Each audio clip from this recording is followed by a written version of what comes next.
Hey everyone, today we're going to talk about small batch soap making. Now I suspect this describes every batch of soap I have ever made. I suspect it also describes every batch of soap you have made. But this is something I've been thinking about recently and why it's so important that everybody know that you make small batch soaps. So grab your coffee and let's dive in. Small batch soap making. This may seem very typical to you and like it's not even something very special that requires discussion, but it's something I've been thinking about recently. Let's just be clear about what it is. If you are making soap in a mold like this, or even in a 5-pound mold like this, or if you've got a bigger one that's maybe more of a square where you can do the fun swirls and things in it, that's all small batch soap making. And I feel like it's important for people to realize the difference.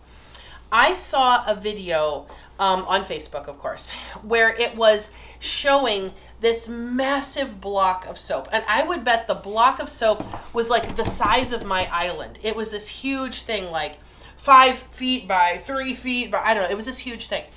And this massive block of soap in a factory kind of environment. And to cut the soap, they had a huge grid work that went down and cut through the whole bar into squares. So now they had squares that were, this tall, these columns of soap. Then the next move was they laid the column down and then they ran it through a soap cutter, which maybe would be a bigger version of maybe what you have at home. So then all these bars got cut at once. And this is not, that would not be small batch soap making. That's what they would do in a factory to make these huge batches of soap. And if you think about it, every one of those columns was square. Then every one of those bars that they cut was also square.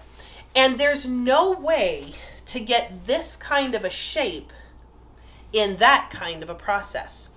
So using the small batch technique, when you're using this kind of a mold, you have more ability to form the tops and to do more artsy, decorative kind of things on your soaps.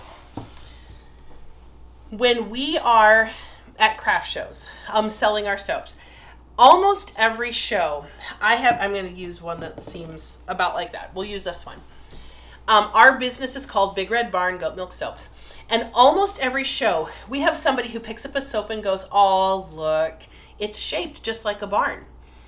And I kind of chuckle on the inside at that because that wasn't the intent. The intent is just to make a formed top with some pretty glitter or whatever on top to show that these bars are made in a small batch. Now, why is that important? Why is it important that people would know that we're working in a small batch? What happens with a small batch that wouldn't happen in a factory kind of environment? It shows that you personally are making the soaps.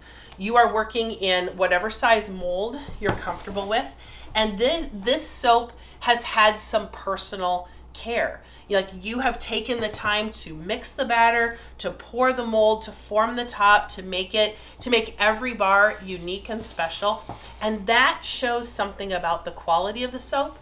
It shows about the care that you have given to your products. It shows about the intentionality that you have put into making your products and making them all as lovely and just beautiful as possible. These are things that are not possible in the big factory block of soap environment. So I want to make sure as I'm creating my soaps that I do it in a way that sets them apart from the non-small batch stuff. I want to make sure that I'm making a shape that just by itself says, this was handmade. This was not made in a factory. This was made by me. And this soap is special. There's unique things about this soap that even just the shape of it tells you. Small batch soap making shows that you've put a bunch of care and time and intentionality into designing your soaps, into deciding what oils are in it and what butters and other things that you have put in your soaps. It also shows that you have a lot of what's the word I'm looking for? Like your creativity is on display here. And there's just some really fun things that can happen when people let their creativity eke over into their soap making. This is exactly what you're doing in your soap making. So the idea of making small batch soap, that's not new. But I would really encourage you to make sure as you're talking about your soaps, as you are selling your soaps or giving them away, if you have a website, if you have social media, however you are bringing your soaps out into the world, I would really encourage you to use the words small batch. And if you have the ability to make that formed top or some other thing that lets people know that this soap was not made in a huge block in a factory, this was made by you, and that makes this soap unique, high quality, and super special. In our next video, we're going to discuss soap cutting. I'm going to demonstrate my favorite soap cutter, and we're going to talk about why it's important to have a quality tool for cutting your soaps and how that can really benefit you in your soap making, in your labeling, and also as you're selling it. So join me in our next video where we discuss soap cutting.